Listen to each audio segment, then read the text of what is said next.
நூற்றினை உனக்களித்தேனே, நைந்தாய் எனில் நைந்து போகும் என் வாழ்வு, நன்னிலை உனக்கெனில் எனக்கும் தானே. அன்னை தமிழை வணங்கி என் உரையை துவங்குகிறேன். உதயநிதி அவர்களின் பிறந்த நாளை முன்னிட்டு நடத்தக்கூடிய இந்த நலத்திட்ட உதவியிலே பேச வாய்ப்பளித்த அண்ணனுக்கு முதலில் நன்றி. இந்த வாய்ப்பை நல்கியது அவ்வளவு எளிதில்லை. நாங்க மாவட்டத்தை தாண்டி அதுக்கப்புறம் அந்த 17,000 பேர்ல மண்டலத்துக்கு போய் அந்த மண்டலத்துல 900 பேர்ல இருந்து செலக்ட் பண்ணி 182 பேரை மாநிலத்துக்கு அனுப்பி அப்படியே ஃபில்டர் பண்ணி கொண்டாந்து வச்சிருக்காங்க.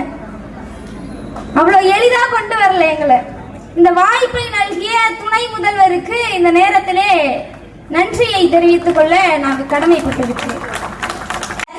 மாண்புமிகு அமைச்சர் அண்ணன் மா சுப்பிரமணியன் அவர்களே, அன்பு அக்கா, தமிழச்சி பெயரிலே தமிழச்சி என்று தன்னுடைய பேச்சிலும் கம்பீரமாக செயல்பட்டு கொண்டு பாராளுமன்றத்திலும் பேசிக் கொண்டிருக்கக்கூடிய அன்பு அக்கா அவர்களையும், சோழிங்கநல்லூர் சட்டமன்ற உறுப்பினர் அண்ணன் அரவிந்த் ரமேஷ் அவர்களே, மற்றும் எனக்கு அடுத்ததாக பேச இருக்கக்கூடிய ஐயா மதிப்பிற்குரிய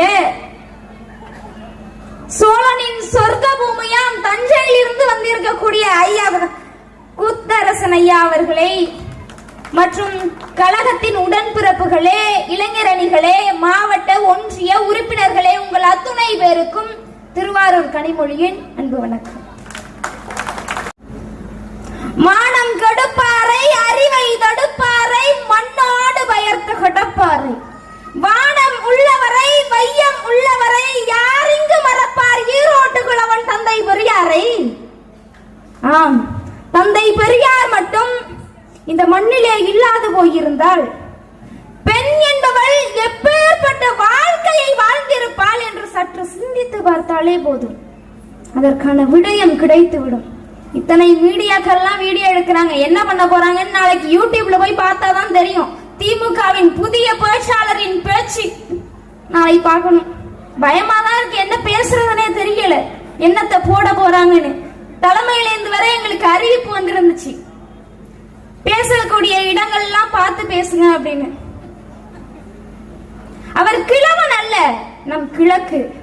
ஒரு நூற்றாண்டுக்கு முன்னாடி பெண் என்பவள் சமையலறையிலும் பிள்ளை பெறும் இயந்திரமாகவும் பள்ளிக்கூடத்திற்கே போகாதவளாகவும் இருந்த காலகட்டத்தில் இன்றைக்கு ஒரு பெண் சுயமரியாதை உணர்வோடு இந்த மேடையிலே, பகுத்தறிவு சிந்தனையோடு இந்த மேடையிலே, ஏன் இந்த அவையிலே பெண்கள் அமர்ந்திருக்கிறார்கள் என்று சொன்னால் அதற்கு தந்தை பெரியார் என்ற வீரியமிக்க விதைகள் என்பதை நாம் மறந்துவிடக் கூடாதல்லவா? கொண்டிருக்கிறார்கள் என்று சொன்னால் அது தந்தை பெரியாரால் மட்டும்தான். பள்ளிக்கூடத்து வாசலே எட்டாத பெண்கள் அன்னைக்கு இருந்திருக்காங்க. இன்னைக்கு ஒரு பழங்குடியின பெண் நீதிபதி தேர்விலே வெற்றி பெற்று இடஒதுக்கீட்டின் அடிப்படையில் இன்றைக்கு நீதிபதி ஆகி இருக்கிறார்கள் என்று சொன்னால் அது அந்த பெண்ணின் சாதனையா அப்படின்னு கேட்டா இல்ல.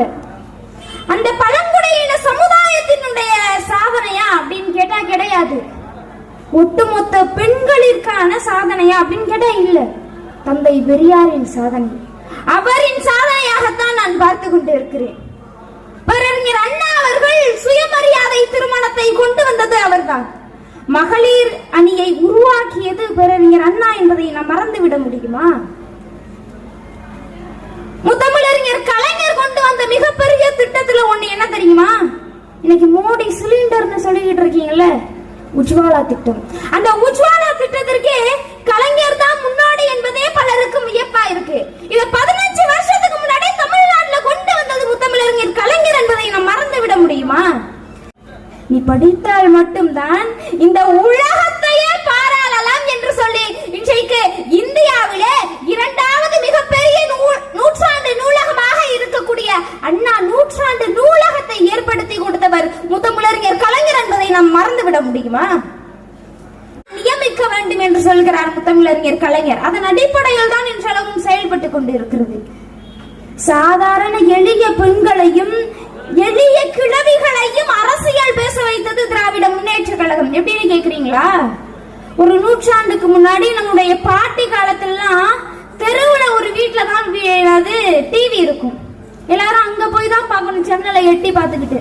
ஆனால் இன்றைக்கு வண்ண தொலைக்காட்சி என்ற ஒன்றை கொடுத்து ஒன்றிய முதல் மாநிலத்தில் வர அரசியல் என்னென்ன நடக்கிறது என்று ஒவ்வொன்றையும் புட்டு புட்டு வைக்கிறார்கள் என்று சொன்னால் அதற்கு காரணம் திராவிட முன்னேற்ற கழகம் என்பதை நாம் மறந்து விட முடியுமா? இன்னைக்கு பேசுறாங்க எல்லாரும், திராவிட முன்னேற்ற கழகம் வளர்ந்து இருக்கிறதா, தளர்ந்து போய் கிடக்கியா? திராவிட முன்னேற்ற கழகம் குடும்ப வாரிசியா? அது எப்படி வளர முடியுங்கிறாங்க. அதுக்கு நம்மளுடைய முதல்வர் எப்படி பதில் சொல்றா தெரியுமா? ராசா, நான் குடும்ப வாரிசு இல்ல, நான் குடும்ப வாரிசு இல்ல, நான் கொள்கை வாரிசு என்று செயல்படுத்தி காட்டுகிறார் தன்னுடைய திட்டங்களின் மூலம் என்பதை நான் இங்கு ஆணித்தரமாக பதிய வைக்க விரும்புகிறேன். தான் முதலமைச்சராக பதவியேற்க தலைமை செயலகம் செல்கிறார் முதல்வர் அவர்கள். கஜானா ஒரு பக்கம் காலி ஆயிடுச்சு. முதல் திட்டமா எதிரமா கையெழுத்து போடாரு, நகர பேருந்துகளில் மகளிருக்கு கட்டணமில்லா என்ற பயணம். ஆம், அத்தனை வேலைகளையும் செய்து அழுக்கு உடையிலே அலைந்து தன்னை கவனிக்க நேரமின்றி குட்டி தூக்கத்திற்கு ஏங்கி வெளி உலகம் காண ஆசைப்பட்டு நாட்களை நகர்த்தக்கூடிய இந்த பெண்கள் அடிக்கடி இருக்கிற வார்த்தை என்னமா? உனக்கு என்ன, வீட்டுல சும்மா தானே இருக்க, அதானமா? நம்முடைய முதல்வர் அவர்கள் நினைத்திருந்தால் மகளிர் உதவித்தொகை என்று அந்த திட்டத்தை பெயர் வைத்திருக்கலாம். பேசக்கூடிய துணை முதல்வர்களுக்கு மத்தியிலே சனாதானத்தை எதிர்க்கக்கூடிய துணை முதல்வர் நம்முடைய தமிழ்நாட்டில் இருக்கிறார் அல்லவா? துணை முதல்வரோட தலையை வெட்டினா 10 லட்சம் தருவாங்களாம். அதுக்கு அவர் சொல்றாரு, எனக்கு எதுக்கு 10 லட்சம் ரூபாய் என் தலையை வெட்ட, 10 ரூபாய் சீப்பு கொடுத்தீங்கன்னா போதும், நானே என் தலையை சீவிப்பேங்கிறாரு. இப்படி திட்டங்களின் மூலம் செயலாற்றி கொண்டிருக்கக்கூடியதான் திராவிட முன்னேற்ற கழகம். பெண்கள் எல்லாம் பாக்குறாங்க, என்னமா பேசிக்கிட்டே இருக்கு இந்த பொண்ணு, நாடகம் வேற பாக்கியலட்சுமி ஓடிட்டு இருக்கு, நான் என்ன பண்ணுவேன் அப்படின்னு நினைச்சிட்டு இருக்காங்க. இன்னும் கொஞ்ச நேரம் தான் நான் போயிடுவேன். மாற்றுத்திறனாளி அப்படின்ற ஒரு திட்டத்தை கொண்டு வந்து நீ மாற்றத்தை ஏற்படுத்தக்கூடியவன் தானடா அப்படின்னு சொல்லிட்டு அவர்களை அடையாளப்படுத்தியது திராவிட முன்னேற்ற கழகம். 3ஆம் பாலினத்தவர்களை திருநங்கைகள் என பெயர் சூட்டி அவர்களை அடையாளப்படுத்தி காட்டியது திராவிட முன்னேற்ற கழகம் என்பதை நாம் மறந்துவிட முடியுமா?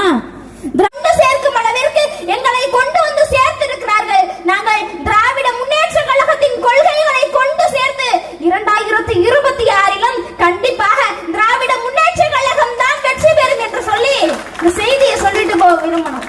எல்லா மேடைகளிலும் சொல்லிட்டேன், இங்க சொல்லலைன்னா அங்க ஒருத்தர் என்ன சும்மா விட மாட்டாரு. நேற்று அரசியல் தொடங்கி இன்றைக்கு பொதுக்கூட்டம் நடத்தி நாளை ஆட்சியை பிடிக்க போகிறேன்.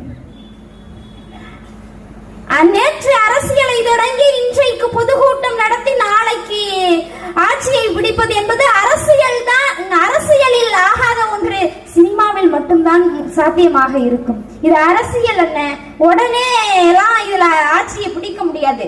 மற்ற இயக்கங்கள் எல்லாம் அப்படித்தான் பல நூற்றாண்டுகளாக இயங்கி மக்களுக்கு பல